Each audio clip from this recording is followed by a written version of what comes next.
on a vu, nous, déjà, sur quoi on en a eu, là, des petits fins finaux, là, si je peux utiliser ce terme-là. Essayez pas les fins finaux. Là,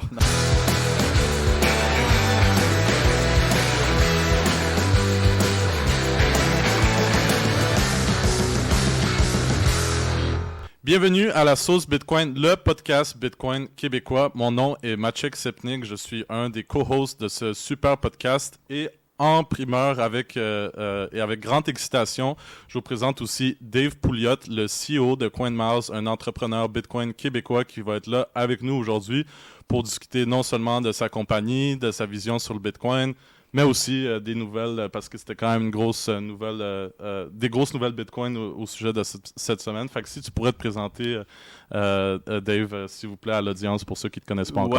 Oui, content d'être ici. Alors, moi, c'est Dave. Vous avez peut-être entendu parler de CoinMars. Là, peut-être qu'on vous a achalé un peu avec des pubs sur Facebook ou ailleurs. Essentiellement, on vous donne des récompenses en Bitcoin lorsque vous achetez en ligne, en magasin, bientôt dans les voyages. On pourra en parler un petit peu aussi. Et puis, voilà, c'est ça qu'on fait. On parle aux brands, on fait en sorte que ces brands-là vous donnent des bitcoins gratuitement, finalement. Alors, c'est un projet qui est pas mal excitant. Puis, c'est un projet qui peut se développer quand même pas mal vite aussi. Alors, beaucoup de travail de notre côté là-dessus. Super, Dave. Je pense qu'on peut plonger un peu plus en profondeur au niveau de la compagnie. Est-ce que tu peux expliquer exactement le processus de s'inscrire sur la plateforme, l'application, comment ça fonctionne? Peut-être aussi les détaillants possibles sur lesquels le monde peut gagner des récompenses Bitcoin? Oui, premièrement, c'est une application qui est mobile. Donc, c'est une application qui est mobile sur l'App Store, sur Android aussi. C'est aussi une application qui est sur le web. Donc, peu importe vous magasinez où, là, vous pouvez acheter web, mobile, selon vos habitudes d'achat. S'inscrire, c'est 15 secondes, je pense, notre record. Là. C'est pas long. Là. Vous pouvez vous inscrire avec Facebook, avec Apple. Il n'y a pas de KYC, chose à mentionner. Là, c'est quand même assez intéressant. Donc, ça va vite. Puis, une fois que vous êtes inscrit, on a au-dessus de 1000 partenaires à laquelle vous pouvez magasiner. Ça peut être Nike, Sephora, Walmart, Canadian Tire, Home Depot. Allez voir l'app, dans le fond, allez voir. Et puis, vous allez pouvoir au minimum magasiner pour Noël et puis avoir un peu de Bitcoin. Alors, on fait ça. On fait des remises sur achat en ligne. L'application est présentement lancée au Canada, États-Unis et France. Évidemment, on est bilingue. Là, on vient du Québec. Donc, c'est important pour nous de lancer initialement en français.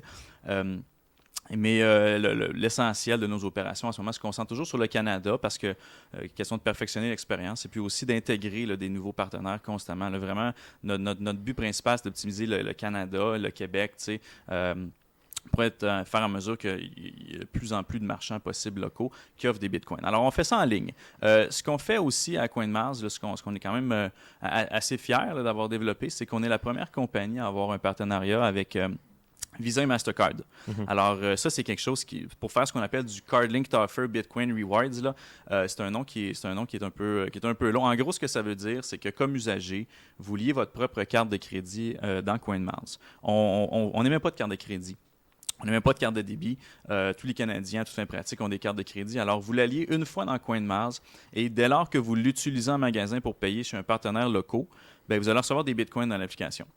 Alors, c'est quand même assez cool comme fonctionnalité puisque ça nous permet, à l'opposé, là, de prendre à peu près n'importe quel marchand qui accepte des cartes de crédit en magasin. Ça peut être des restaurants, ça peut être des clubs, ça peut être des musées, ça peut être des retailers, peu importe.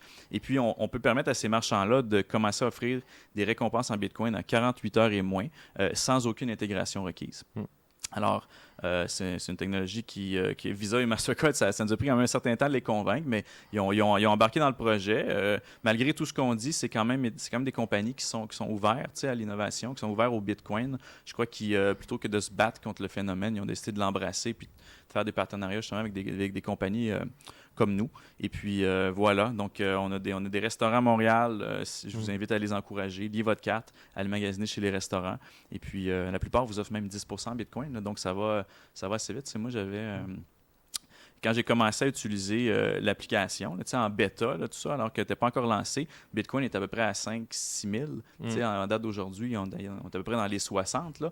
Donc, quand Bitcoin était à 5 000, j'avais 10%. Si on fait le calcul, ben moi, j'ai été au resto. Tu as remboursé ton resto. J'ai remboursé mon resto. J'ai dépensé 200-250$, des bouteilles de vin, etc. avec des amis. Puis, ça m'a donné 10%, donc 25$. Ça a fait au-dessus de 10 fois, donc au-dessus de 100% en ce moment. Donc, j'ai même fait de l'argent en allant au resto. Puis, je pense que c'est un peu ça le potentiel de Bitcoin, justement, comme réserve de valeur qui est bâtie pour monter dans le temps, c'est que ça donne des récompenses, justement, qui sont gratuites, puis qui montent dans le temps, puis qui, à terme, on l'espère, là, vont rembourser le coût de l'achat, puis vont même servir d'investissement, là, dans un sens. Absolument, ça donne le goût de payer la facture, de gâter ses amis un peu plus souvent. On a vu des gens se chicaner pour payer le bill. C'est quand même drôle, parce que c'est un peu ça le pitch qu'on fait aux marchands. On dit, avez-vous déjà vu des consommateurs se chicaner pour payer le bill? Pas par ego, là, parce qu'ils veulent payer. Puis eux, évidemment, quand on est un Bitcoiner un peu convaincu, comme probablement moi puis toi, on sait que Bitcoin va continuer sur sa trajectoire. Il n'y a rien pour l'arrêter. Alors, d'avoir 10%, ben, pour nous, c'est comme je dis, c'est un investissement. Donc, c'est une question de temps avec l'achat se rentabilise au moins en partie. Là, mais je me rappelle justement, un de tes partenaires, c'est un excellent restaurant indien dans le Vieux-Montréal. Puis grâce à toi, on a pu faire une réservation durant la semaine de Bitcoin Summer. Ouais. On cherchait un restaurant auquel inviter tous nos invités. Puis à la fin, je me rappelle quand il y avait le moment de la facture. Nous, vu qu'on était un peu pressés dans toute l'organisation de l'événement, je ne savais pas qu'on avait, nous, lié la carte de notre compagnie à l'application. Fait que toi, tu es arrivé et tu es comme non, je peux payer, vous me rembourser. Mais finalement, mon collègue Tristan, il est arrivé, il est comme non, on a déjà lié, inquiète-toi pas. Fait que c'est vrai, on voulait. Fait que je me suis fait tasser pour payer la facture. Finalement, c'est vous autres qui avez ramassé les récompenses en Bitcoin, mais je suis content pour vous. C'est vous qui avez organisé l'événement. Non, mais ça a super bien fonctionné, c'est instantané, ça a été direct. J'ai une question au sujet parce que là, tu as dit que Visa et Mastercard, justement, sont relativement ouverts à ça, mais c'est quand même des grosses organisations. Fait que, en tant que start-up, comment tu les as approchés pour amener l'idée sans qu'ils te disent automatiquement non, écoute, Bitcoin, crypto, peu importe, on touche pas à ça. C'était quoi le processus qui a été impliqué là-dedans? C'est jamais un chemin qui est facile. Il faut passer par des gens qui connaissent des gens qui connaissent des gens. Donc, le networking, forcément, est super important. J'avais peut-être l'avantage d'être je suis un avocat. Je travaillais en litige financier auparavant. Donc, le fait d'avoir travaillé dans le milieu du Bitcoin au niveau du compliance, de la régulation, des enquêtes pénales, par exemple, dans plusieurs dossiers, je connaissais mon sujet de discussion là, quand c'était le temps de parler de régulation autour du Bitcoin. Et puis, on a bâti la compagnie CoinMarch justement pour adhérer aux meilleures pratiques là, à ce niveau-là, que ce soit au niveau du privacy, la confidentialité, si on veut, en matière de compliance avec les règles locales. Alors, je vous dirais, la plupart du temps, quand on engageait Visa Mastercard, on faisait face avec des correspondants qui étaient américains. Donc, ils n'étaient pas nécessairement au courant des lois canadiennes. Donc, c'est drôle à dire, il y avait quand même un côté, je ne dirais pas pédagogique, là, c'est quand même des grosses organisations. Il y avait des avocats de l'autre côté, il y avait plein de gens, mais c'est quand même des organisations qu'il fallait quand même éduquer sur, disons, au moins certains employés à l'interne qu'il fallait éduquer, qui étaient quand même des decision makers dans le processus. Il fallait les éduquer sur qu'est-ce qu'on faisait au niveau de sécurité, qu'est-ce qu'on faisait au niveau des données. Curieusement, ce que Visa et Mastercard voulaient s'assurer, c'est justement qu'on ne vende pas les données transactionnelles. C'est super important pour eux que les données transactionnelles soient maintenues là, au cœur de la compagnie. Alors, des fois, c'est drôle parce que j'ai déjà répondu à des commentaires en ligne. Ouais, vous faites ça pour vendre des données. Non, c'est pas ça pantoute. Là. On a même l'interdiction de les vendre, d'un point de vue de compliance. Et puis, nous, on garde notre revenu là, uniquement de la commission d'un marchand. Donc, c'est les marchands qui nous payent pour être sur la plateforme, pour afficher, puis tout ça. Alors, ça a été, dans certains cas, beaucoup de mois, beaucoup de back and forth, beaucoup d'intermédiaires différents à monter, mais ultimement, on sentait qu'il y avait quand même toujours de l'ouverture. Peut-être, je dirais, un peu de FUD, là, Fear, Uncertainty, Doubt. Mais je pense qu'une fois qu'on a montré que ça marchait bien, qu'on était réglo là, sur tous les points, on a eu le feu vert, puis on est bien content. Fait que j'imagine avant, quand tu intégrais, parce que là, comme tu as dit, il y a des marchands qui sont vraiment plus internationaux, puis que tu achètes en ligne, tandis qu'il y a aussi, par exemple, des restaurants locaux ou des marchands locaux. Puis c'est quoi la différence de convaincre l'un ou l'autre? J'imagine que les plus gros détaillants, ils ont déjà un processus d'affiliation quelconque qui permet à du monde de s'intégrer d'une manière plus facile ou plus régulée. Tandis que les marchands, tu dois un peu les orange pills, tu dois aller directement dans le restaurant. Oui, absolument. Absolument. Puis, comment ça marche pour toi, ça? La première chose qu'il faut les convaincre, c'est curieusement pas le Bitcoin. Le Bitcoin arrive en deuxième. Le Bitcoin, lorsqu'on vend le Bitcoin, on vend l'audience du Bitcoin. Donc, puis c'est une audience qui est franchement super facile à vendre. La moitié des milléniaux, sinon plus, préfèrent les Bitcoins aux bonds. C'est absolument incroyable. Les bonds, c'est supposé être le truc le plus safe, là, disons, selon le système monétaire traditionnel, disons. Puis la moitié des milléniaux ou plus préféraient avoir du Bitcoin qu'avoir des bonds. Pour des raisons qu'on connaît sans doute, là.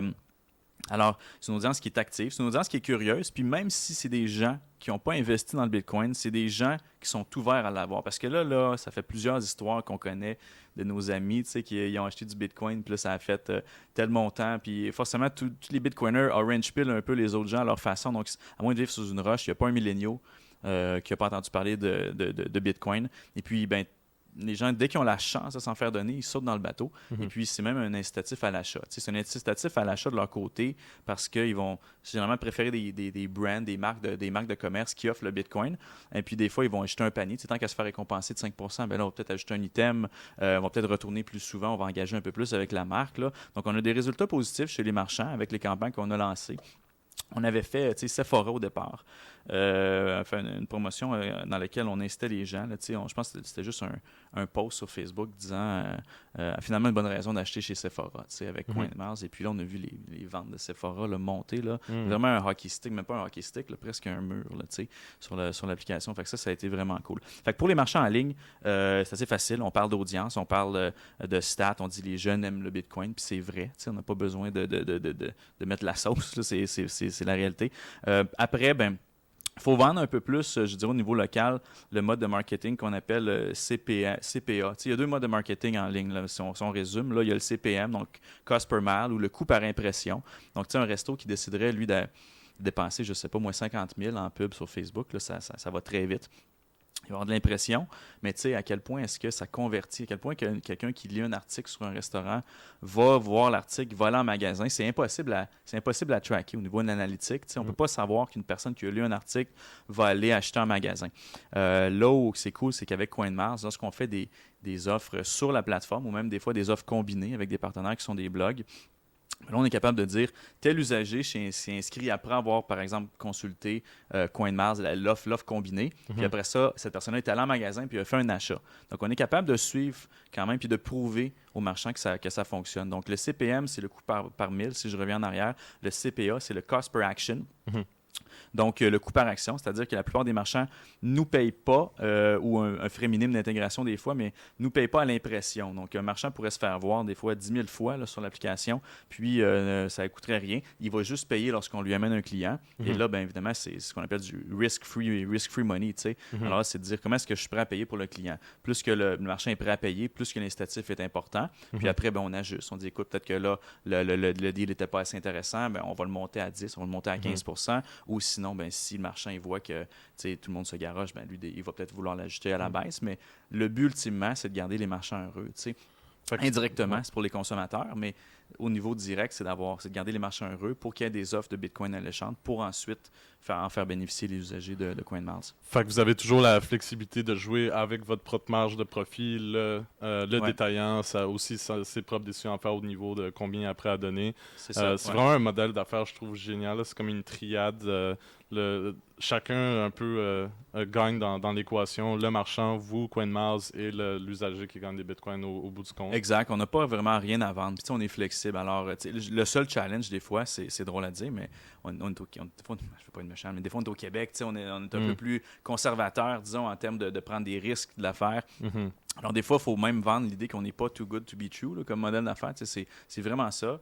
On existe pour que les marchands puissent avoir une belle campagne de marketing autour du Bitcoin, puis qu'indirectement, évidemment, que nos usagers puissent en profiter puis puissent accumuler le plus possible. On a des usagers qui sont super actifs, là, des gens qui accumulent beaucoup de Bitcoin sur la plateforme. Là, on a nos whales, nous autres aussi. Là, c'est cool. C'est nice.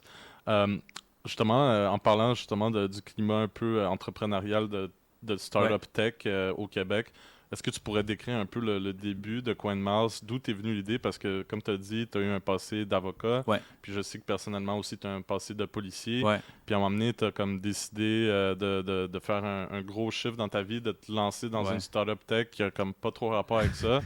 Je sais qu'initialement, tu m'as dit que le Bitcoin en tant que tel, c'était pas nécessairement ton focus principal quand tu as lancé le CoinMars. Ouais, Mais j'imagine que ça s'est transformé un peu en cours de route ouais, au fur et à mesure ouais. que avec les contacts avec la communauté, si tu pourrais décrire Exact. tout le début de ça. Ouais, exact. Donc, saut rapide, là, oui, c'est vrai, j'ai commencé ma carrière comme policier. Là, j'ai terminé, j'étais sergent détective pour la police de Montréal. Puis, en tout cas, au niveau personnel, j'avais toujours voulu être avocat dans ma vie, donc j'ai pris une année sabbatique, je suis retourné faire mon droit, j'ai fait un billet en finance. Et finalement, j'ai fait le saut. Je travaillais comme avocat pendant quelques années en litige financier.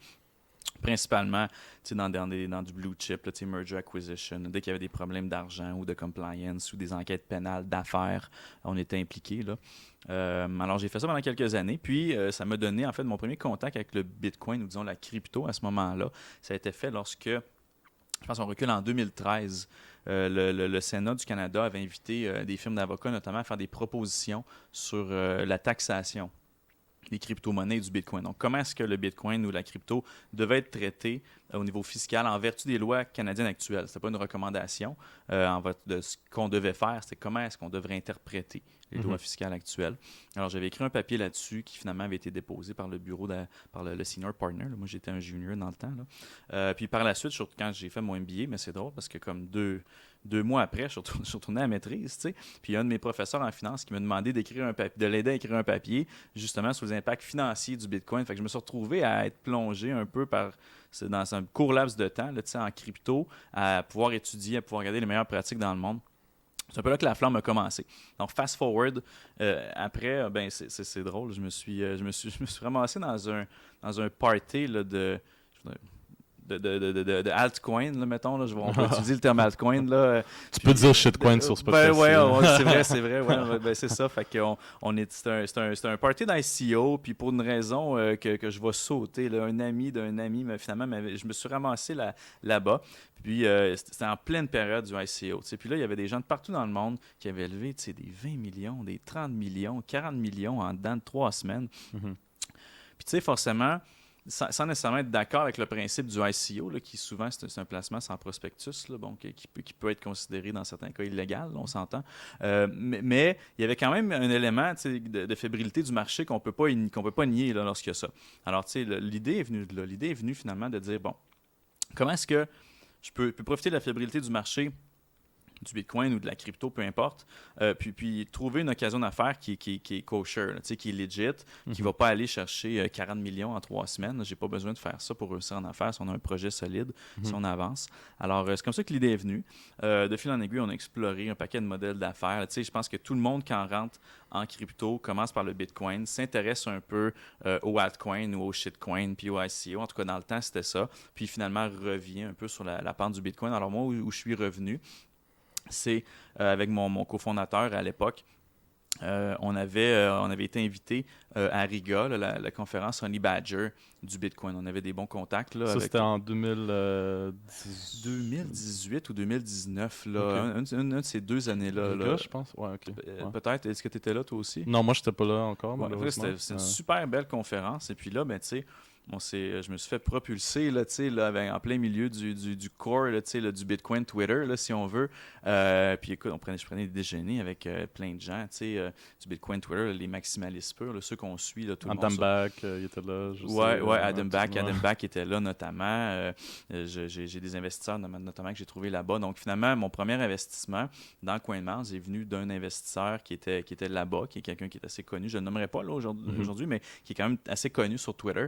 Puis il a aimé le projet, on a pris une bière ensemble et puis lorsque je suis rentré au Canada, il m'a dit écoute Dave, j'aimerais investir dans CoinMars. C'est comme ça qu'on a levé notre première micro-ronde, là, si on veut. Là, c'est avec un investisseur qualifié qui aimait beaucoup le Bitcoin. Puis de là, on est resté, on a pris l'orange pill, on a départagé le bon du mauvais là, dans ce milieu-là, ce qui est super important d'ailleurs, je pense, pour la la permanence, disons, du Bitcoin, là, s'assurer qu'on s'auto-régule moralement, je dirais. Dès qu'il y a un shitcoin là, qui fait un projet qui n'a pas rapport, là, c'est bien de le caler. Parce que je pense que c'est comme ça qu'on garde une crédibilité, puis qu'ultimement, on est capable d'aller voir, en tout cas dans mon cas, je suis capable d'aller voir les brands, puis dire, CoinMass, c'est un environnement qui est brand safe. Là.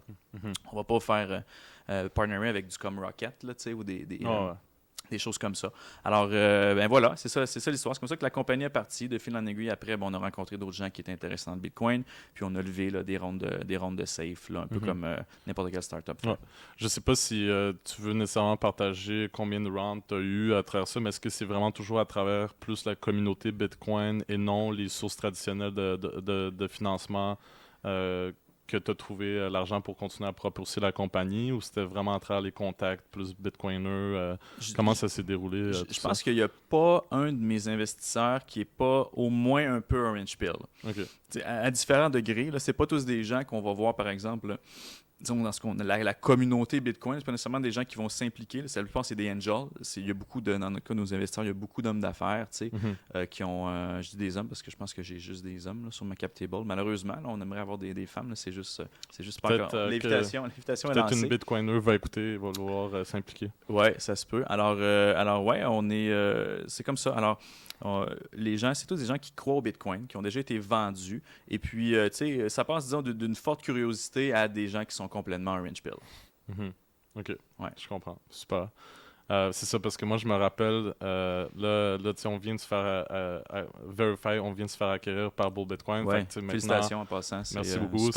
C'est un gros, le prochain grand chapitre de notre vie et de celui de Bull Bitcoin. Ouais. Puis, tu vois, Bull Bitcoin fonctionne sur un modèle d'autofinancement. Ils n'ont jamais eu de round d'investissement. Tous les profits qui sont générés à travers la vente ou l'achat de Bitcoin sont réinvestis dans le Bitcoin. Puis c'est ça qui est intéressant un peu avec les compagnies Bitcoin parce qu'on y croit. C'est une façon aussi de s'autofinancer parce que le Bitcoin croît constamment. Ouais. Est-ce que ça, c'est une stratégie à l'interne que vous avez aussi de préserver une partie des profits en Bitcoin? Comment... Une partie, oui. Une partie, évidemment, on n'est pas encore, on n'a pas un cap table encore qui est aussi large on doit réserver des fonds en fiat pour pallier, évidemment, des baisses là, qui pourraient arriver. Mais oui, on garde évidemment une partie en Bitcoin parce que, finalement, on boit notre propre Kool-Aid là-dedans, Puis à date, on ne l'a pas regretté. Ça a quand même été un bon move pour CoinMars. Super. Puis votre équipe est composée de quoi? Il y a évidemment toi, le CEO. Il y a beaucoup de développeurs. Y a-t-il beaucoup de besoins marketing? Comment ça fonctionne? C'est quoi la dynamique? Est-ce que vous travaillez à distance? C'est comment que tu gères tout ça? Ouais. On travaille à distance depuis le début. Nous, quand la COVID est arrivée puis les bureaux ont fermé, on n'a pas vraiment eu d'adaptation à faire par rapport à ça. Notre équipe est basée... la compagnie vient de Montréal. Les opérations sont à Montréal. Une grande partie du développement de nos développeurs sont au Canada aussi, mais ils sont à Vancouver. Donc, on a, disons, un bureau satellite aussi à Vancouver. On travaille dans des WeWork, là. Alors, voilà. Depuis, on travaille quand on peut aller dans les WeWork, on y va. Sinon, on reste à la maison. C'est important pour nous de créer une culture qui est distribuée parce que l'opportunité du Bitcoin puis des récompenses en Bitcoin est globale par nature. Alors, si on veut créer une culture d'office, là, on va faire un beau produit canadien peut-être, là, mais on ne capturera pas peut-être d'autres pays à l'étranger. Alors, créer cette discipline-là, c'est quand même une discipline de travailler, les avantages, mais les inconvénients. Autant de la communication, il faut être super bon à l'interne, au niveau organisationnel, pour communiquer c'est quoi les priorités du produit, c'est quoi les pain points pour les usagers, c'est quoi les opportunités de marché. Et puis, surtout en start-up, ça change tout le temps à vitesse V. Un coup de fil, des fois, peut tout changer. Là. D'ailleurs, ça arrive des fois. Alors, voilà, ça, c'est ça. On a des développeurs, donc, pour répondre à ta question. On a beaucoup de gens qui s'occupent beaucoup de gens. On a des gens qui s'occupent des opérations, donc customer support, super important. Des fois, on a une expérience qui est quand même assez simple sur CoinMars. Par contre, on est conscient qu'il y a encore des choses à faire pour le rendre encore plus simple, plus engageant. En attendant, on tente d'offrir le meilleur customer support possible, le meilleur service à la clientèle, je devrais dire. Là, c'est un podcast en français.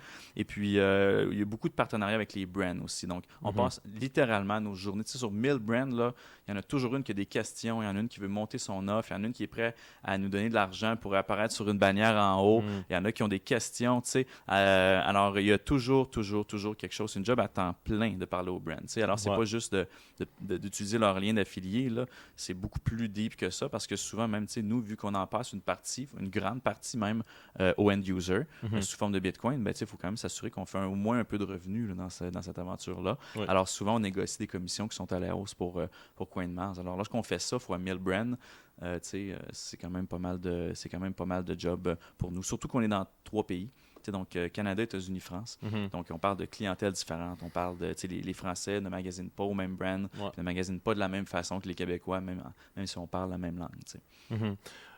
C'est ça, je suis curieux au niveau des compétiteurs. Je sais je sais pas si c'est pas exactement la même chose, mais il y a Triloli, il y a Fold.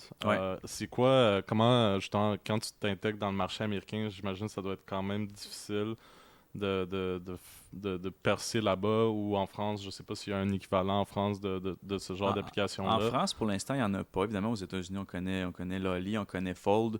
Le produit qu'on offre à CoinMars est quand même assez différent. L'expérience utilisateur est différente. Le branding est différent. On n'est pas mauve avec un son. Là. Je dis pas que... Bon, c'est chacun ses choix de marketing. Là. Alors, on a un branding qui est différent. À terme, le partenariat avec Visa Mastercard va jouer, je pense, quand même de façon assez importante. On est en train de lancer des fonctionnalités de voyage, là, c'est un peu une primeur en plus là, qu'on donne, là, mais bientôt les gens vont pouvoir voyager, puis vont avoir des deals qui vont être extrêmement intéressants. Ça m'intéresse. Sur les hôtels, là, et puis je vous invite fortement, là, si jamais vous allez voyager, je ne sais pas quand est-ce que vous allez, les gens qui écoutent le podcast vont l'écouter, là, mais si la fonctionnalité est lancée au moment où vous l'écoutez, regardez sans faute CoinMars. Ça s'en vient vraiment bientôt. Là. Ça s'en vient. Moi, j'ai réservé ma première hôtel il y a 2 semaines avec l'application en bêta. Là. Alors, ça a bien marché, c'est le fun. Je suis arrivé, je pense que j'ai eu quelque chose comme 25% de Bitcoin sur ma chambre d'hôtel. Puis c'était un meilleur prix que sur un site populaire de réservation d'hôtel que je nommerai pas, là, parce qu'on en fait quand même. C'est quand même des partenaires en même temps que et on les affiche sur CoinMars. Donc, ultimement, même si les gens décident de dire moi je vais acheter sur Hotwire, sur hotels.com, venez quand même nous voir. Là, on donne quand même des récompenses en Bitcoin là-dessus. Mais soyez à l'écoute, disons, de ce qu'on offre. Vous voyez, la sauce Bitcoin, on a plein de primeurs qui viennent directement des invités. On est content d'avoir ce genre d'informations un peu à l'avance. Cool. Super. Je sais que tu m'avais parlé à un moment donné du fait que, justement, CoinMars, je trouve que c'est très intéressant comme nom parce que, évidemment, il y a EarMars avec ce qu'on est déjà habitué. Fait que le monde, juste en voyant le nom, peut-être ils peuvent déjà comprendre que c'est plus un programme de récompense quelconque. Puis tu m'as dit qu'il y avait potentiellement des problèmes. Peut-être au début, tu croyais qu'il allait y avoir peut-être des problèmes légaux au niveau du nom du brand. Finalement, ça s'est résolu.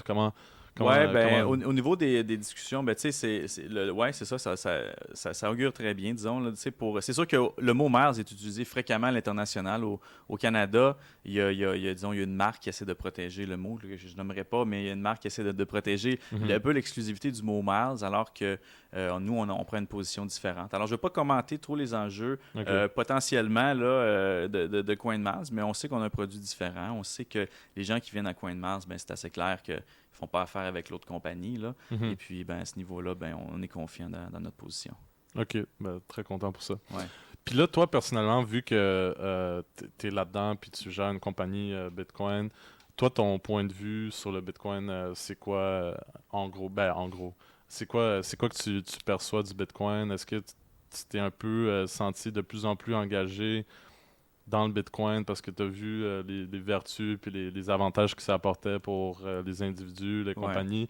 Est-ce que tu as eu quand même une espèce d'évolution dans la façon que tu percevais le Bitcoin au fur et à mesure? Ou, Ça n'arrête jamais, je pense. Je pense que les réflexions, la philosophie derrière le Bitcoin continue. Puis je pense que dans 2 ans, je vais probablement penser encore de façon différente à ce que je pense en ce moment avec l'expérience qu'on voit au El Salvador en ce moment. T'sais. Alors, pour résumer, disons, moi, forcément, je suis un avocat, là, je vais penser un peu comme un juriste, là, mais dans la plupart des gouvernements, disons, stables de la planète, il y a toujours une balance des pouvoirs, il y a toujours une contrepartie à un pouvoir. On passe au Canada, il y a le législatif, l'exécutif, puis le judiciaire. En théorie, du moins, il n'y a pas une partie du pouvoir qui garde tout sous son contrôle. Par contre, lorsqu'on tombe dans le niveau financier, il y a le système fiat. Puis c'est à peu près tout. Alors moi, je suis content de voir qu'il y a une monnaie qui n'obéit pas au système fiat, qui est entièrement parallèle, entièrement distribué, puis qui est mondial, puis qui est pas stoppable. Alors, est-ce que demain matin, le standard Bitcoin va devenir la norme sur la planète? Ben, je pense pas que ça va arriver demain. Là, par contre, le fait d'avoir une option de dire, ben moi, c'est quoi? Le système fiat ne me plaît pas en ce moment par leur politique monétaire, par l'impression d'argent, par exemple, le risque d'inflation important, pour des raisons morales, peu importe. Ben, je trouve que de tomber dans un système qui est déflationniste, au contraire, amène énormément de valeur. Alors là, les gens peuvent avoir le choix de dire, ben moi, je fonctionne d'un côté ou comme de l'autre. Et puis, s'ils décident de fonctionner de l'autre côté, qui est le Bitcoin, ben, je suis vraiment heureux de voir que la technologie fait en sorte justement que c'est distribué, c'est instoppable. Et puis, ben voilà. Alors, je pense que je vais toujours regarder d'un œil extrêmement critique. Je pense que dès lors qu'on voit des pays qui vont tenter d'interdire les Bitcoins, je pense que c'est de très mauvais augure pour les pays. Là, et je pense qu'il n'y en a pas un vraiment qui le fait ouvertement. Il y en a qui le font ouvertement, là, mais tu sais, je pense qu'avant de voir ça ouvertement, là, ça va envoyer un message qu'il y a peut-être quelque chose qui se prépare là, au niveau du fiat. Là. Pour ceux qui ne savent pas, dans l'audience, évidemment, Dave va parler de l'adoption du Bitcoin au El Salvador, donc officiellement à partir, c'était le 7 septembre, si je ne me trompe pas. Oui, je pense que c'est ça, il y a 2 jours. Ouais. Il y a eu officiellement l'introduction de la loi Bitcoin qui fait en sorte que le Bitcoin, ça devient du legal tender. En français, c'est... bon. C'est ça le problème avec le Bitcoin, c'est qu'il y a trop de concepts. Monnaie officielle du pays, donc tous les marchands, donc McDonald's. Il y a eu il y a eu beaucoup d'excitation puis du monde qui était impressionné que McDonald's, Starbucks, tout ça ont commencé à... Mais ils n'ont pas le choix. C'est une monnaie officielle. Une monnaie officielle, hein, ça le dit, c'est... en fait, ce qui fait que le dollar canadien, c'est le dollar canadien, c'est le fait qu'on ne peut... Un marchand, disons, si on résume, là, ne peut pas refuser de se faire acquitter une dette lorsqu'on donne un dollar canadien. Tu sais, la dette doit être exprimée au minimum. Donc, on peut accepter tout ce qu'on veut. Ça ne veut pas dire qu'en ce moment, un marchand peut accepter du Bitcoin, mais il ne peut pas être contraint par la loi. Tu sais, moi, si mettons, je sais pas, moi, je décide d'acheter une maison, puis je décide de dire, ben moi, je te paye en argent Monopoly, là, tu sais, ben, tu sais, t'es pas obligé de l'accepter, mon argent Monopoly. À moins que si t'aimes vraiment l'argent Monopoly, ben, t'as le droit, mais tu sais, t'es pas obligé. Alors, c'est ça, le monnaie officielle, ça fait en sorte, justement, que les gens... le Bitcoin, y a pas pour moi, il n'y avait rien de surprenant à voir le McDonald's, c'est la loi. Le McDonald's contreviendrait à la loi si jamais quelqu'un veut payer en Bitcoin, ils ne sont pas capables. Je ne sais pas comment exactement elle a été rédigée là-bas. Peut-être qu'ils ont mis des exceptions, des caveats pour l'adaptation, mais en théorie de monnaie officielle, on doit être capable de régler une dette, un contrat, là, peu importe, de consommation. Moi, je pense qu'il m'a plus impressionné, c'est la rapidité d'intégration. Ouais. C'est sûr que bon, il y a des solutions qui existent déjà. La solution que McDonald's utilise particulièrement, c'est OpenNode. Fait que, c'est des intégrateurs de services de paiement qui sont déjà fonctionnels depuis très longtemps. Mais c'est quand même le fait qu'ils ont réussi à s'adapter de manière relativement rapide parce que ça faisait seulement à peu près 3 mois que la loi a été annoncée. Donc, il y a vraiment eu un shift impressionnant. Il y a un shift, puis c'est très start-up. Là, c'est très lean start-up. Pour ceux qui sont dans le milieu du start-up, puis il y a un livre là, qui à peu près tous les fondateurs l'ont lu ou sinon vont le lire à un moment donné dans leur vie. C'est Lean Startup de Eric Rice. Puis ça dit, arrêtez de vous casser la tête, ça a trop planifié. Just do it, faites-le. Ouais. Puis après ça, il n'y a rien de tel que l'expérience pratique pour corriger le tir. Puis il y a toujours quelque chose à corriger, c'est sûr. Puis il y a toujours des choses qui se passent mieux qu'on pensait. Ouais. Alors, tu sais, on a beau passer... Alors, il y a toujours 2 façons, là. Tu sais, il y a des pays, peut-être, tu sais, du G7, qu'il n'y aurait pas ce luxe-là de juste dire, tu sais, on fait juste donner le Bitcoin. Mais lorsqu'on rentre avec le Salvador, ils ont fait l'approche, tu sais, de dire, regarde, tu sais quoi, on le fait, on avance. Puis je trouve ça absolument intéressant comme cas d'étude, là. C'est des choses que moi, je vais vouloir suivre pendant des années, là, parce que c'est absolument incroyable, là, un pays comme ça qui adopte le Bitcoin, tu sais, en dedans de 3 mois, 4 mois depuis l'annonce, quelque chose comme ça, je pense, qui avait été fait. Ouais. Ben moi, ce que je trouve encore plus intéressant, c'est le phénomène même qu'on dirait qu'on va assister à une nouvelle émergence du concept de nation-État. Ouais. Parce que là, oui, c'est vrai, parce que là, en plus, El Salvador a commencé à accumuler du Bitcoin pour sa trésorerie. Ouais. Donc, c'est en même temps qu'il y avait la loi... le président, il était un peu en train de narguer l'IMF parce qu'il critiquait, puis il disait ben merci pour le dip. On vit dans des temps absolument incroyables, tu sais, qu'on n'aurait pas pu imaginer seulement il y a 3 ans. Un président qui nargue une organisation internationale financière puis qui leur dit regardez, je m'en fous, je vais acheter Merci plus de pour le Bitcoin. dip. Ouais. Mais en même temps, c'est qui détient les clés du Bitcoin qui appartient au El Salvador? Tu sais, c'est pas le concept de propriété avec le Ouais. Bitcoin, c'est pas un papier qui dit que ça t'appartient par la loi. Ouais. C'est par le pur aspect de détenir les clés Ouais. qui donne l'accès à la propriété. Fait que là, je me demande comment ça va se transformer. Comment est-ce que le wallet Chivos finalement mais à partir du moment, moi la façon que je le conçois, puis je sais pas, peut-être que tu pourras me corriger là, Mhm. mais ça me semble être quelque chose qui est centralisé par le gouvernement, la possession initiale du Bitcoin, là, disons le 30 mais à partir du moment que quelqu'un veut cacher out, Mhm. ben il cache out puis il le met il le met dans le portefeuille qu'il veut bien le mettre, à son adresse qu'il veut le mettre, et à ce moment-là, il va le posséder, tu sais. Non, Ah, c'est sûr que je pense qu'initialement, le wallet Chivo, c'est sûr que c'est custodial. Fait que ouais, c'est quand même pour embarquer beaucoup de personnes en même temps, puis de manière facile. L'aspect custodial est définitivement ouais, utile, du moins au début. Puis là, il y a des personnes qui commençaient à tester le wallet, puis ont vu que oui, tu pouvais retirer, mais seulement après avoir échangé internellement entre les usagers de Chivo Wallet, que là, tu pouvais retirer ton Bitcoin dans ton propre portefeuille. ok, Mais bon, c'est quand même le premier wallet. C'est sûr qu'il faut rajouter des fonctionnalités en espérant qui vont promouvoir le self-custody, le fait ouais, de détenir ses ouais, propres clés, toute l'éducation qui entoure de ça. Le Lightning Network, savoir ouais. l'utiliser pour éviter les frais quand ils vont augmenter dans le futur.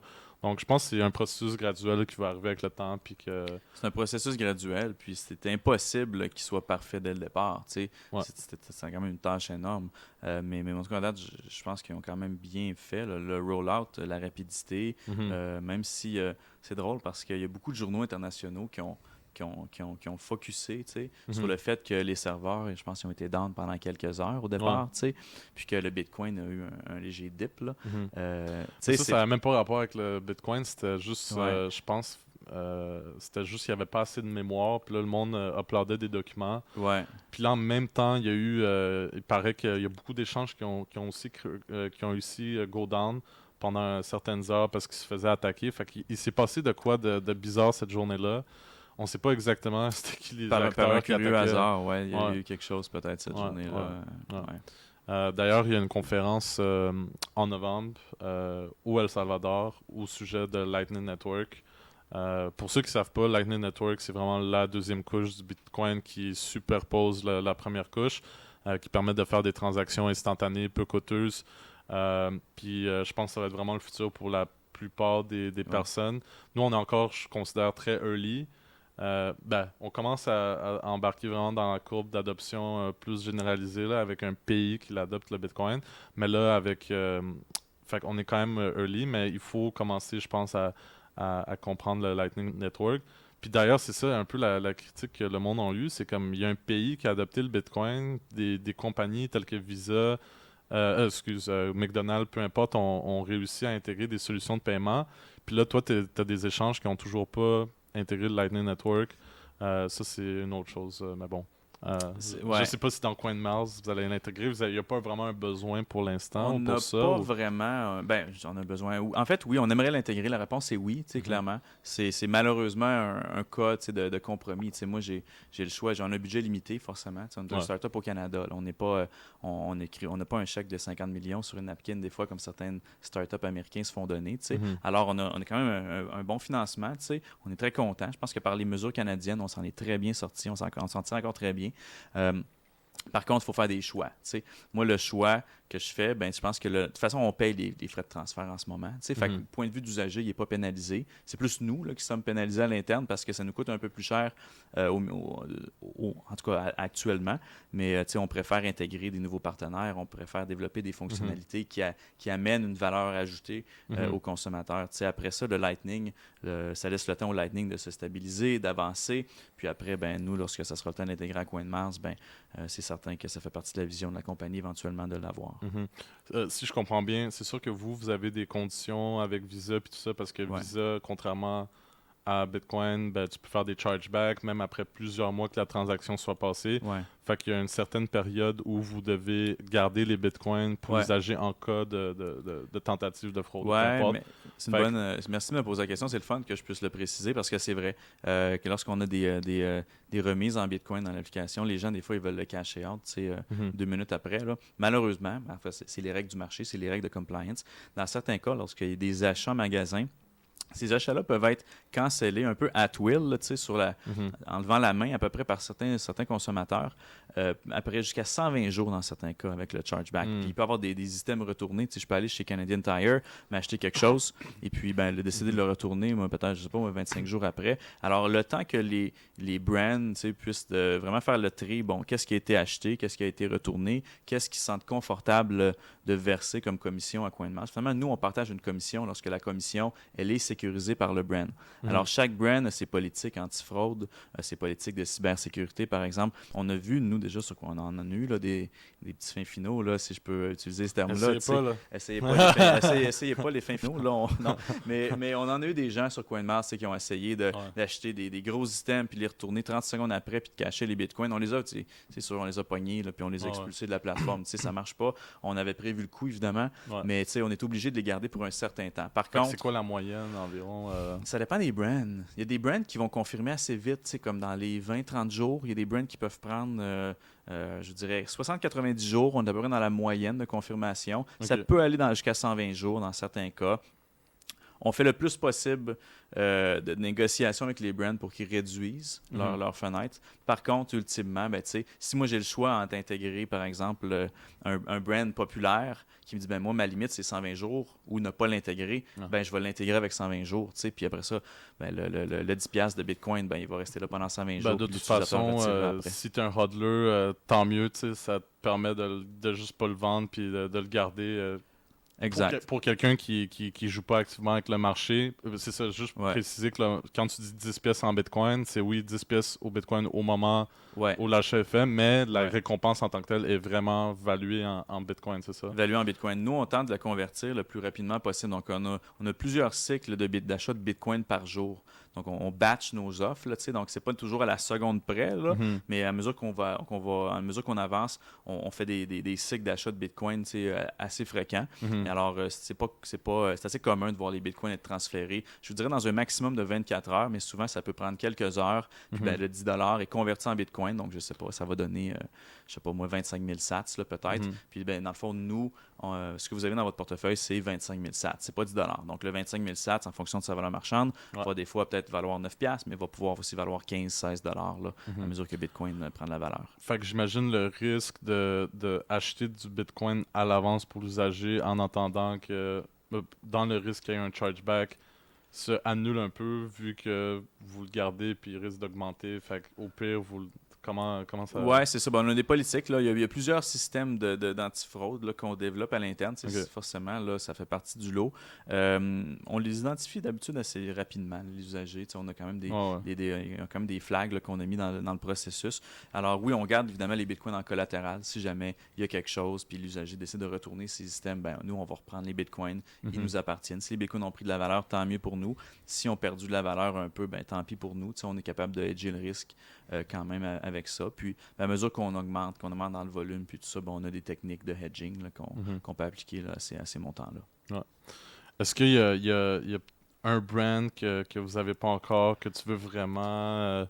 Est-ce que. Amazon. Amazon. Amazon, si vous m'entendez, Amazon, au moins Amazon Canada. Je fais des blagues, là, mais il n'y a pas une journée qu'on ne se fait pas demander Amazon. Ouais, Il y c'est a, ça. genre, il y a toujours. C'est drôle parce que, tu sais, ça devient routinier. Puis moi, je trouve ça drôle, mais j'essaie de leur répondre quand même. Mais il y a toujours quelqu'un là, qui m'écrit là, à chaque Ouais. jour, je pense, par courriel. Hey, Ouais. avez-vous pensé à mettre Amazon? Euh, C'est sûr qu'on a pensé à mettre Amazon. ouais. On aimerait mettre. Tout le monde, tu sais, c'est tellement un monstre.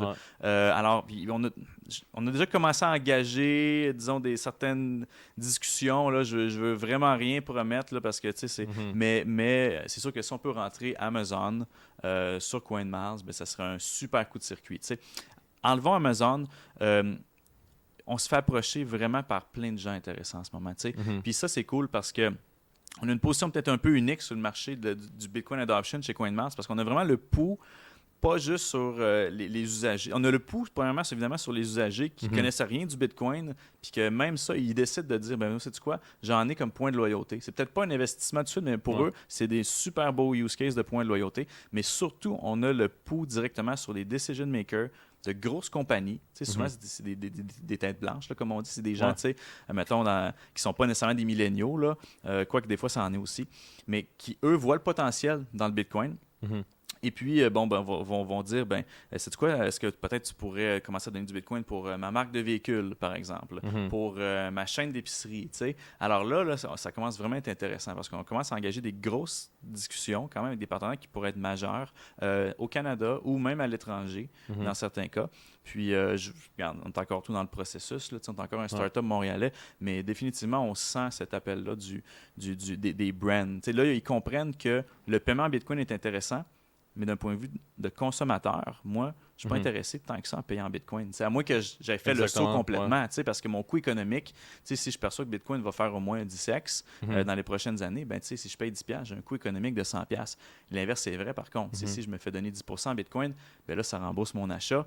Alors ça, c'est un super incitatif. Et ça, les brands commencent à le comprendre là, parce que on leur parle puis on le sent. Et puis, en tout cas, on verra ce qui arrive, mais c'est intéressant. Je pense que c'était surtout durant 2017, quand tout était en train de monter, le monde perçoivent mal c'est quoi l'adoption du Bitcoin. Ils croient que le fait que des marchands acceptent du Bitcoin, ça montre de l'adoption.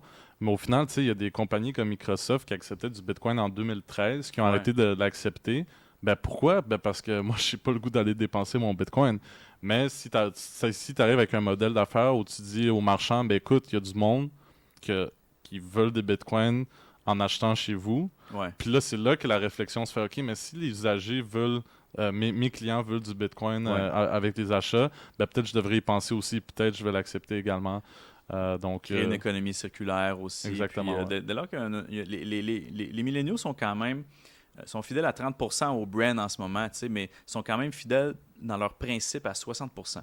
C'est une petite statistique de marketing, mais lorsqu'on la met sur papier, ça veut dire que les consommateurs sont engagés. Donc, ils sont plus fidèles à leur principe qu'à une brand. Alors, les gens qui croient au Bitcoin pour une raison qui leur est personnelle, que ça peut être purement de la spéculation, ça peut être pour des raisons, disons, de société, peu importe, de politique, whatever. Idéologique, c'est ça, c'est le mot que je cherchais. Ben, c'est des gens qui vont généralement être beaucoup plus fidèles au brand qui adoptent le Bitcoin, plus que le brand, mais pour la raison qui est mise de l'avant. Alors, c'est une bonne façon pour les marques de montrer un peu, qu'ils sont ouverts justement à cette culture-là, parce qu'on ne peut plus la nier. Là. C'est clair que les milléniaux, maintenant, on drive le show du Bitcoin là, en ce moment. C'est nous autres. Super intéressant. Là, j'ai un petit blanc pour une question. Je sais pas si tu as quelque chose à dire spécial. Je sais pas. Écoute, je veux pas danser. Je veux pas faire je sais pas trop. Moi, c'est toi le pro en podcast. C'est comme toi t'as dit au début, les startups, c'est comme, des fois, faut que tu arrêtes de planifier trop. Faut juste y aller. Le podcast aujourd'hui, on peut dire un petit secret à l'audience. On a préparé absolument zéro. On est juste parti sur la discussion. Je pense que ça va assez bien. Ça a été jusqu'à maintenant. Puis là, faut acheter du temps, j'imagine, parce qu'on ne sait plus de quoi parler. Non, mais il y a tellement de choses quand même, qu'on peut parler, mais comme j'ai dit au départ, nous, à CoinMass, il y a des sujets que on veut aborder, des sujets qu'on essaie de moins aborder par respect des fois pour nos partenaires aussi, même si on sait qu'il y a beaucoup de choses qui se passent au Québec en ce moment, par rapport au passeport vaccinal, ces choses-là. Il faut respecter nos partenaires qui peuvent avoir des opinions différentes par rapport à ça.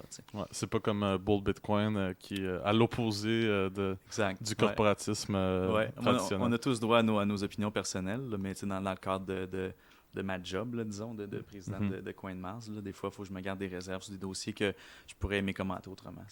Mais tu l'avais pas dit tantôt, vous êtes combien en ce moment à CoinMass? On est une équipe de 8 en ce moment, temps plein. On va probablement engager encore plus bientôt. Alors, le but... Puis on va surtout chercher aussi à regarder pour l'internationalisation. On en a déjà fait, mais on a vraiment des belles opportunités commerciales là, en ce moment qui sont en train de se présenter à nous. Alors, je pense que c'est un peu ça... C'est un peu ça que j'explique lorsqu'on parle de la différence CoinMass versus d'autres. On a bâti cette compagnie-là pour qu'elle soit scalable, pour qu'elle puisse grandir avec des processus opérationnels qui sont solides à l'interne. Donc, même si on est un marketing tech, là, du point de vue du consommateur, il se log, il magasine, il y a ses bitcoins. Là, mais pour créer cette expérience-là, qui est assez simple, il y a un énorme travail de processus opérationnel financier. Il faut acheter les bitcoins, il faut storer les bitcoins, il faut garder une comptabilité de ça, il faut faire en sorte que nos usagers, il n'y ait pas de problème technique, il faut améliorer le user experience, il faut aller chercher des usagers, il faut s'assurer que l'équation fondamentale d'Internet, finalement, qui est d'aller chercher du trafic puis de monétiser ce trafic-là. Peu importe la façon dont on le monétise, dans notre cas, c'est via des commissions à l'achat, mais qui soient toujours respectées. Fait qu'il faut s'assurer que nos initiatives de marketing sont bien ciblées.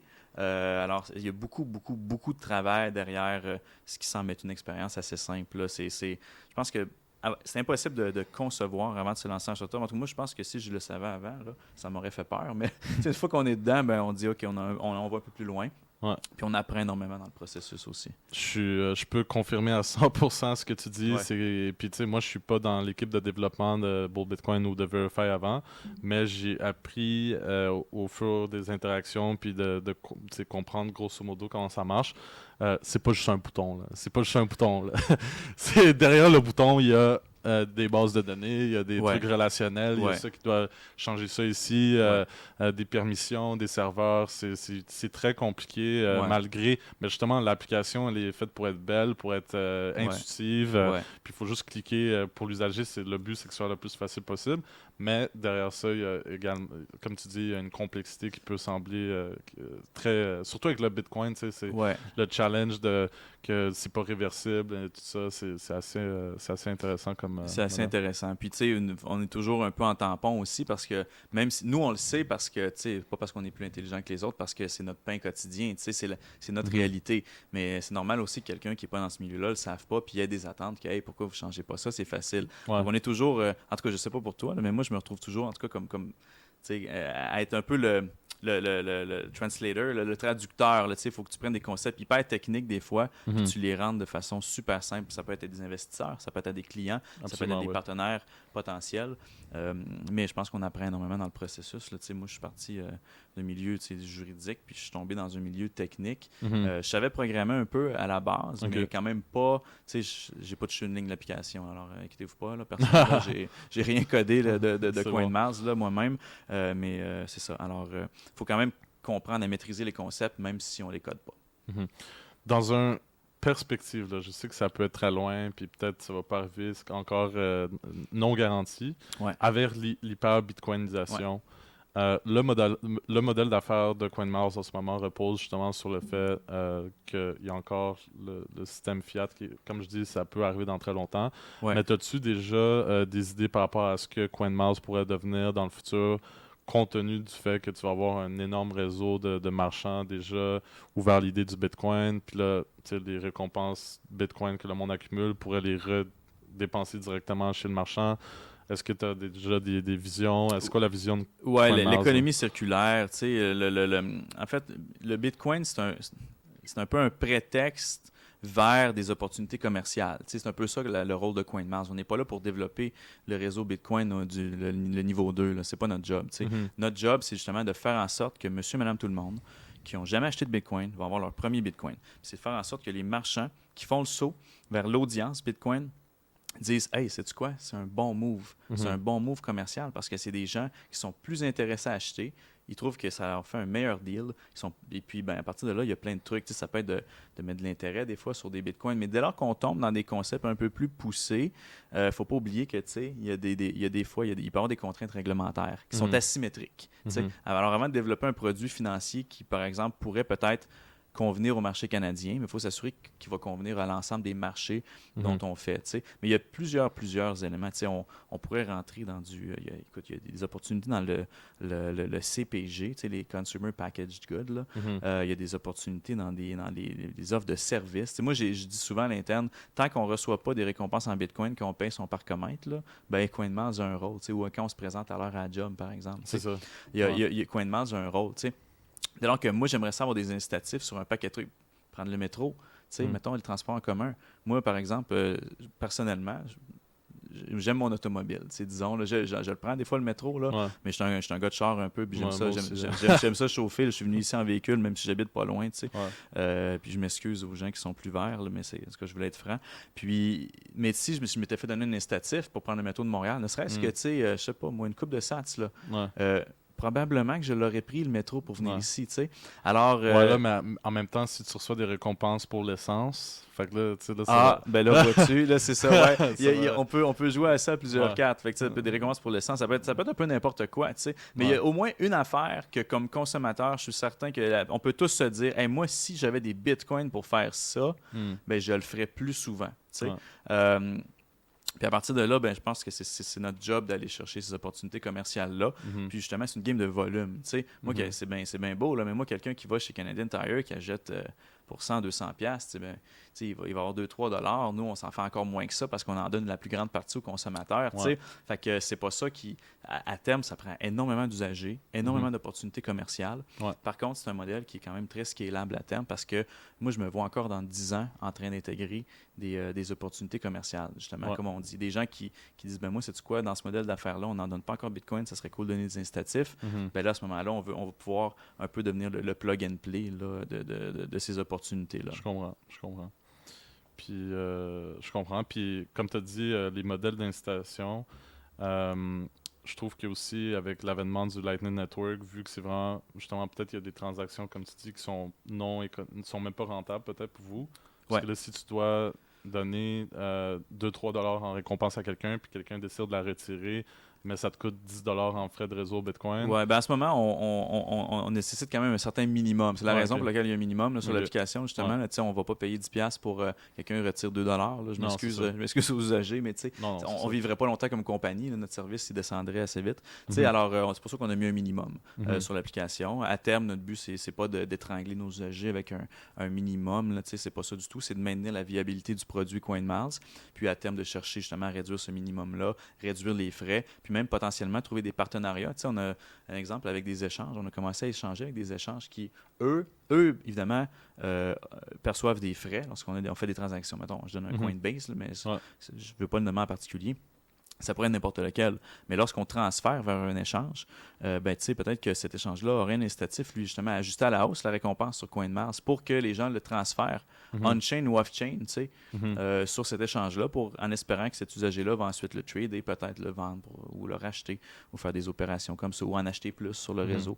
Alors, il y a des opportunités pour nous aussi de pousser, disons, les récompenses vers certains échanges ou vers certains marchands. Que ce soit vendre des cartes cadeaux, que ce soit comme je dis, l'économie circulaire, des meilleurs deals. Si tu reviens une fois, la première fois, tu as 10%, mais peut-être la troisième fois, tu pourrais te faire donner 25%. Alors, il y a des trucs comme ça là, qu'on peut être très flexible avec les brands pour adapter leur offre, justement, à ce qui constitue une victoire commerciale pour eux, là, disons. Absolument.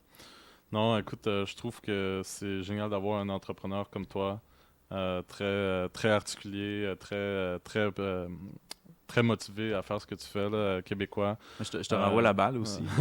Merci. Puis on est une grosse communauté à Montréal de personnes super passionnées, super intelligentes qui construisent l'avenir du Bitcoin. Le monde ne le savent pas, là, mais Montréal a vraiment une espèce de background, un passé bitcoineux assez avancé. Il y a beaucoup de conférences qui se passaient dans 2015 avec les Scaling Wars. Ça, c'est un autre sujet, là, mais qui se sont passés à Montréal. Puis là, tu sais, il y a Bull Bitcoin, il y a ShakePay, il y a plein de compagnies vraiment. Puis c'est dommage parce que j'ai l'impression que c'est une fierté que Montréal devrait avoir, tu sais, comme une espèce de hub quasi international, là.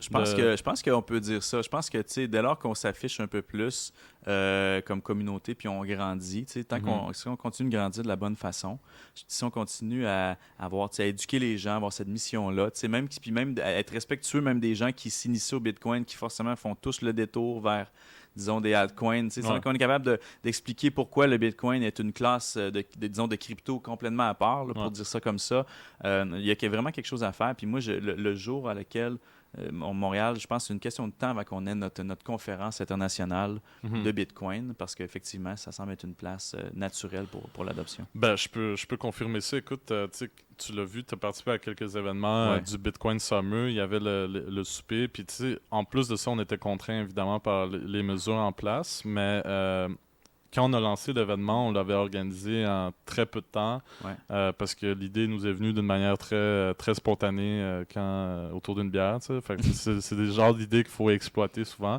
Ouais. Puis, c'est souvent les meilleurs. C'est souvent les meilleurs. C'est souvent là que ça se passe, là, autour d'une bière. Hey, on fait tout ça, puis là, tout le monde est motivé. Puis, Exactement. Puis on a lancé l'événement, puis c'était des ateliers durant une semaine. Ça s'est rempli en 2 jours. En 2 jours. Fait que là, je me suis dit, OK, mais une conférence internationale, il n'y aurait pas de problème. On connaît, tout le monde est un peu connecté, comme tu as dit. Il y avait des gens d'ailleurs, même. Il y a même des gens, en tout cas, quelqu'un qui est venu de Californie. Oui, exactement. On parle probablement de la même personne. Là. Ouais, des gens d'ailleurs qui sont venus pour la conférence. Puis, fait que non, c'est cool. Puis, je pense pas qu'il y en a peut-être dans des autres villes, dans le fond, là, mais en tout cas... Qu'est-ce que vous avez des autres villes canadiennes? Des autres villes canadiennes, un peu, ou américaines, peut-être... Peut-être un peu moins. Là, ça dépend. Justement, on est très chanceux parce qu'à partir du moment qu'on organise un meet-up à travers Bitcoin Montréal et tout, il y a des dizaines de personnes minimum, c'est sûr. Tandis que même d'autres villes, grosses villes américaines puis tout, il n'y a pas nécessairement autant d'organisations. Fait que il n'y a pas de meet-up officiel, il n'y a pas de représentants qui poussent de l'avant des meet-ups. Fait que tu vas avoir des meet-ups de 10 personnes à New York. Mais c'est sûr qu'il va aussi avoir des conférences à New York. Fait que, on est vraiment chanceux d'avoir ça ici. Puis quand tu viens au meet-up, il y a du monde de tous les milieux, jeunes, vieux. C'est vraiment toutes les professions. Exactement. Puis chacun apporte un peu sa sauce. C'est pour ça le nom. On se demandait avant de commencer. Je me demandais ça venait d'où le nom. Non, c'était no pun intended, là, mais c'est vrai, tout le monde apporte sa sauce un peu. Donc, très content que tu fasses partie de tout ça, puis tu nous aides, tu fasses grandir la communauté à Montréal également. C'est gentil, puis félicitations à vous de prendre, moi je dis prendre le lead, je pense qu'effectivement c'est le cas, là, on peut s'entendre, de prendre le lead sur la communauté, de la créer, puis de l'amener dans le bon sens. C'est de ça que Montréal a besoin pour la communauté. Puis je sais que c'est pas facile, non. Puis c'est extrêmement exigeant. Là, c'est le fun. C'est le fun. Mais ça prend des gens passionnés, ça prend des gens qui connaissent de quoi ils parlent. Et puis je pense que c'est votre job. Et puis vous la faites extrêmement bien. Donc je pense qu'on est choyés comme communauté. Là. Je pense que les gens de la communauté le savent aussi. Puis ils ont beaucoup de gratitude envers la job que vous faites. Alors, super. C'est très gentil aussi. Je sais pas combien de temps ça fait qu'on parle. On parle depuis... quasiment 1h30. Fait que, ça a été long. Ça a été, ça se jase bien avec toi. Je voulais juste faire un petit rappel, justement parlant, on vient de finir avec le meet-up. Encore une fois, c'était pas prévu, mais on a le dernier meet-up de l'été qui va se passer ce 11 septembre.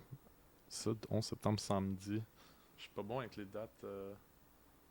Non, c'est ça. Le 11 septembre samedi au Parc Jarry encore. Là, encore une fois, tu vois, moi, l'idée que j'ai de l'adoption du Bitcoin, c'est de faire un peu ce que personne fait.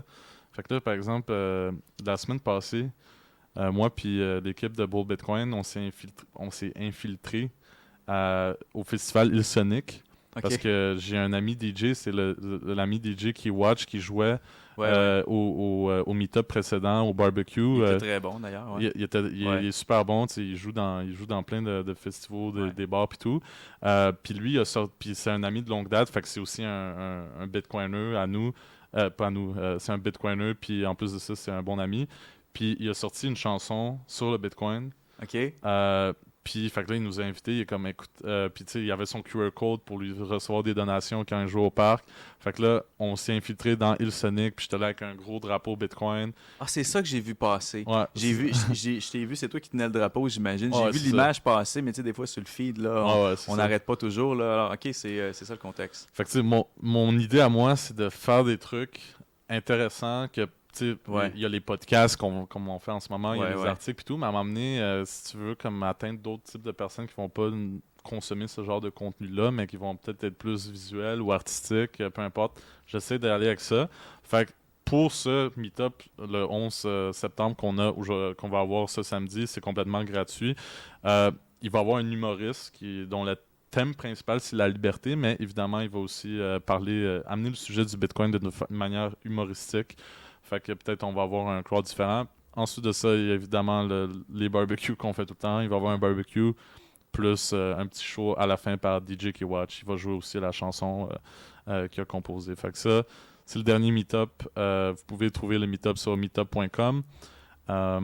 Puis, ouais, peut-être on va finir avec ça. Peut-être toi, juste mentionner une dernière fois comment tu peux télécharger l'application. C'était quoi Ouais, un petit recap là, pour les gens qui ont skippé peut-être des bouts ou qui le prennent à la fin. Ben, c'est ça, CoinMars, on donne des récompenses en Bitcoin. L'application est disponible sur App Store, Android ou même sur notre site web, coinmiles.io. Inscrivez-vous, c'est gratuit. Même on vous donne des sats là, en vous inscrivant. Alors, inscrivez-vous, tu sais, c'est des sats gratuits, là, je dis ça comme ça. Ouais. Et puis, ben, après ça, vous magasinez en ligne. Noël s'en vient. En tout cas, je ne sais pas quand vous allez l'écouter, là, mais Noël s'en vient dans les prochains mois, là, à l'heure où on parle. Alors, tu sais, si vous prévoyez dépenser pour des cadeaux, faites pas la file des magasins, faites ça en ligne, puis ramassez-vous des bitcoins et puis passez par CoinMars. Ça va vous donner des belles récompenses en bitcoin. Puis après ça, ça va vous donner une excuse pour acheter les plus beaux cadeaux à vos amis. Évidemment, ça c'est la source Bitcoin. C'est un show sponsorisé par Bull Bitcoin. Fait qu'une fois que vous aurez été incité à rentrer dans le monde du Bitcoin avec CoinMars, puis vous voulez en acheter plus, soit vous pouvez continuer à acheter d'autres affaires au fur et à mesure, mais vous pouvez aller également sur Bull Bitcoin acquérir des bitcoins de manière non custodial. Puis évidemment, si vous avez besoin d'aide pour sécuriser ces bitcoins-là, que ce soit sur CoinMars ou sur bullbitcoin.com, vous pouvez toujours nous contacter pour de l'aide pour la sécurisation et les bonnes pratiques en général. Donc merci beaucoup Dave, c'était super. C'était un plaisir pour moi. C'est très spontané, puis j'espère qu'on va pouvoir en faire un autre dans le futur. Puis à la prochaine, j'imagine. Ça marche, merci de l'invitation. Merci beaucoup. Salut.